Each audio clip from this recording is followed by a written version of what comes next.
যা আমি আপনাকে আগামী কয়েক মিনিটে বলতে যাচ্ছি তা আপনার জীবনের প্রতিটি নারীকে দেখার দৃষ্টিভঙ্গি পুরোপুরি বদলে দিতে পারে।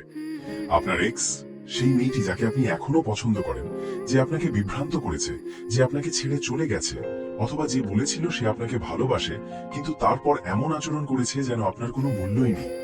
যখন আপনি নারী মনোবিজ্ঞানের এই একটি সত্যকে বুঝতে পারবেন, এমন একটি সত্য যা বুঝতে আমার নিজেরও বছরের পর বছর সময় লেগেছে, তখন আপনি আর কখনো বিভ্রান্ত হবেন না। আপনি বারবার হারার অনুভূতি পাবেন না। আমার সাথে থাকুন, কারণ এটি নারীদের সম্পর্কে সবচেয়ে গুরুত্বপূর্ণ কথা হতে পারে যা আপনি কখনো শুনবেন। আমি আপনাকে মার্কাসের কথা বলি। মার্কাসের বয়স ছিল 29 বছর। সে খুব পরিশ্রমী ছিল, দয়ালু ছিল এবং এমন একজন মানুষ ছিল যার জন্য যে কেউ গর্ব করতে পারত। সে সময় মতো ফোন করত, তাড়াতাড়ি পৌঁছে যেত, ডিনারের খরচ দিত, তার পছন্দের জিনিসগুলো মনে রাখত এবং তাকে লম্বা লম্বা মেসেজ লিখত যে সে তার জন্য কতটা বিশেষ। কিন্তু যেই মেয়েটিকে সে ভালোবাসত, আমরা তাকে প্রিয়া বলবো, সে তাকে ছেড়ে দিল এমন একজনের জন্য যে তাকে প্রায় উত্তরই দিত না। এক সন্ধ্যায় মার্কাস আমার সামনে বসেছিল। তার চোখ লাল হয়ে গিয়েছিল, তার গলা ভেঙে যাচ্ছিল। সে বলল, আমি তো সবকিছু ঠিকঠাক করেছি, আমি তাকে সবকিছু দিয়েছি, তবুও আমি তার জন্য যথেষ্ট ছিলাম না কেন? এটাই সেই প্রশ্ন, একটা সত্যিকারের এবং বেদনাদায়ক প্রশ্ন। এই ভিডিওর কারণ হলো মার্কাস একা নয়, হাজার হাজার মানুষ এখনো এই একই প্রশ্ন করছে। অন্ধকার ঘরে বসে ফোনের স্ক্রিনের দিকে তাকিয়ে পুরনো স্মৃতি মনে করছে এবং ভাবছে যে তারা কি ভুল করেছে। আর উত্তরটা সেটা নয় যা সাধারণত লোকে আপনাকে বলে। এটা কম ভালো হওয়ার বিষয় নয়, এটা খেলার বিষয় নয়, এটা এমন দেখানোর বিষয় নয় যে আপনার কিছু যায় আসে না। এটা একটা গভীর সত্যকে বোঝার বিষয়, যা নারী মনোবিজ্ঞানের ভিতরে লুকিয়ে থাকে। এমন একটা জিনিস যা প্রতিটি কথা, প্রতিটি সিদ্ধান্ত এবং প্রতিটি সম্পর্কের পেছনে কাজ করে। আর যখন আপনি এটাকে সত্যিকারের অর্থে বুঝে যান, তখন সবকিছু পরিষ্কার হয়ে যায়। সত্যটা হলো, মহিলারা আপনি তাদের জন্য কি করেন তার জন্য প্রেমে পড়ে না। তারা এই জিনিসের জন্য প্রেমে পড়ে যে আপনি তাদের সাথে থাকলে সে নিজের সম্পর্কে কেমন অনুভব করে। এটাকে আবার পড়ুন, এটাকে অনুভব করুন। না যে আপনি কি দেন, না যে আপনি কতবার খরচ করেন, না যে আপনি কতটা ভালো, স্থির বা সফল, বরং এই যে আপনার সাথে থাকলে সে নিজের সম্পর্কে কেমন অনুভব করে। এটা কোনো ট্রিক নয়, কোনো কৌশল নয়, এটা মানুষের অনুভূতির আসল সত্য। একবার তার দৃষ্টিভঙ্গি থেকে ভাবুন। যখন কোনো মহিলা এমন একজন মানুষের সাথে থাকে যে সব সময় তার অনুমোদন চায়, খুব বেশি মেসেজ করে, নিজের প্ল্যান ছেড়ে দেয়, নিজের মতামত বদলে ফেলে, শুধু তাকে খুশি রাখার জন্য নিজেকে ছোট করে ফেলে, তখন সে কেমন অনুভব করে? তাকে দম বন্ধ হয়ে যায়, সে বিরক্ত বোধ করে, তার মনে হয় সে তার পুরো আবেগের বোঝা একা বহন করছে। সে চাওয়া অনুভব করে না, বরং প্রয়োজনীয় অনুভব করে। আর যখন কেউ তাকে নিজের পুরো দুনিয়া বানিয়ে ফেলে, তখন এটা তাকে বিশেষ অনুভব করায় না, বরং বন্দী অনুভব করায়।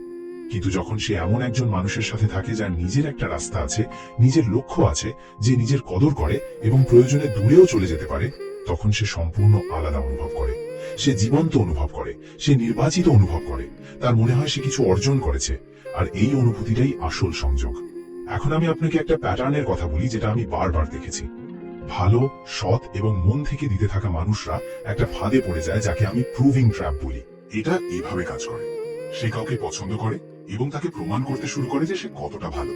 প্রতিটি মেসেজ একটা প্রমাণ হয়ে যায়, প্রতিটি সাহায্য একটা প্রমাণ হয়ে যায়, প্রতিবার নিজের প্ল্যান ছেড়ে দেওয়া একটা প্রমাণ হয়ে যায়।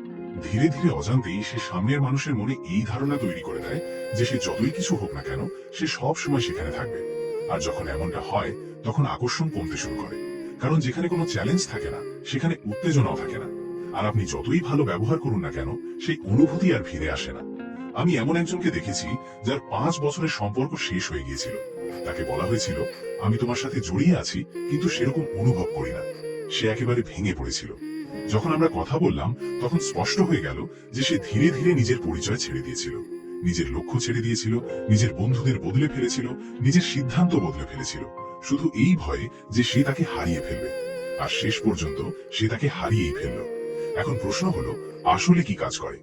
1, এমন একজন যার নিজের লক্ষ্য আছে, যে প্রতিদিন কিছু তৈরি করতে ব্যস্ত থাকে। 2, আবেগীয় স্থিরতা, এমন মানুষ যে কঠিন সময়েও স্থির থাকে।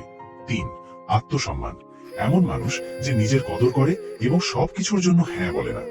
এগুলোই আসল আকর্ষণ তৈরি করে। এখন সেই জিনিসের কথা বলি যেটা অনেক বেশি কষ্ট দেয়, মিক্সড সিগন্যাল। কখনো সে কাছে আসে, কখনো দূরে চলে যায়, কখনো বলে শুধু বন্ধু হয়ে থাকতে চাই, তারপর হঠাৎ আবার কাছে চলে আসে। এটা বিভ্রান্তি নয়, এটা তার ভিতরে 2 ধরনের চিন্তার সংঘাত। একদিকে তার বুদ্ধি বলে আপনি সঠিক, অন্যদিকে তার হৃদয় জিজ্ঞাসা করে আপনার সাথে থাকলে কি সে সত্যিই জীবন্ত অনুভব করে। আর যদি উত্তর না হয়, তাহলে সে নিজেই জটিলতায় পড়ে যায়। যখন আপনি এটা বুঝে যান, তখন আপনি জিনিসগুলোকে আর ব্যক্তিগতভাবে নেন না। আপনি নিজেকে বদলাতে শুরু করেন, কিন্তু কারো জন্য নয়, নিজের জন্য। আমি আরেকজনকে দেখেছি যে নিজের উপর কাজ করা শুরু করেছিল। সে নিজের লক্ষ্যের দিকে মনোযোগ দিয়েছিল, নিজের অভ্যাসগুলো উন্নত করেছিল, নিজেকে আরো ভালো করেছিল। কিছুদিন পর সেই একই মেয়েটি আবার ফিরে এসেছিল। কেন? কারণ সে তাকে প্রভাবিত করার চেষ্টা করেনি, সে নিজেকে বদলেছিল। এটাই আসল পরিবর্তন। আর একটা খুব জরুরি কথা, নারীরা শত্রু নয়, তারাও ভয় পায় ভুল মানুষ বেছে নেওয়ার, একা থেকে যাওয়ার, অথবা এমন সম্পর্কে আটকে যাওয়ার যেখানে সত্যিকারের অনুভূতি নেই। তাদের আচরণ প্রায়ই এই ভয় থেকেই আসে। যখন আপনি এটা বোঝেন, তখন আপনার দৃষ্টিভঙ্গি বদলে যায়। আপনি আর রিয়াক্ট করা বন্ধ করেন এবং বুদ্ধিমানের মতো উত্তর দিতে শুরু করেন। এবার সহজ ভাষায় বুঝে নিন। 1, আপনি অনুমোদনের পেছনে ছোটা বন্ধ করেন। 2, আপনি নিজের জীবন গড়তে শুরু করেন। 3, আপনি নিজের সিদ্ধান্তে অটল থাকেন। 4, আপনি সবসময় উপলব্ধ থাকেন না। 5, আপনি নিজের শক্তির কদর করেন। আর সবচেয়ে জরুরি, আপনি নিজেকে সম্মান করতে শেখেন। কারণ আসল আকর্ষণ তখনই হয় যখন আপনি নিজেকে গুরুত্ব সহকারে নেন। যখন আপনি নিজেকে বোঝেন, তখন আপনি হারা বন্ধ করেন। এর মানে এই নয় যে কেউ আপনাকে কখনো ছেড়ে যাবে না, কিন্তু যদি কেউ চলে যায়, তাহলে আপনি ভেঙে পড়বেন না। আপনি অনুভব করবেন, কিন্তু নিজেকে হারাবেন না। আপনি জানবেন যে আপনি যথেষ্ট, আর এটাই সবচেয়ে বড় শক্তি। যদি আপনি এখন কষ্টে থাকেন, যদি আপনি সদ্য কিছু হারিয়ে থাকেন, যদি বুঝতে না পারেন কি ভুল হয়েছে, তাহলে এটা শুনুন, আপনি ভাঙা নন, আপনাকে সঠিক জিনিসগুলো শেখানো হয়নি। এখন আপনি সত্যটা জেনে গেছেন, আর এটাই আপনার নতুন শুরু। মনে রাখবেন, সে সেই মানুষকে বেছে নেয় না যে তার জন্য সবচেয়ে বেশি করে, সে সেই মানুষকে বেছে নেয় যে তাকে সবচেয়ে জীবন্ত অনুভব করায়।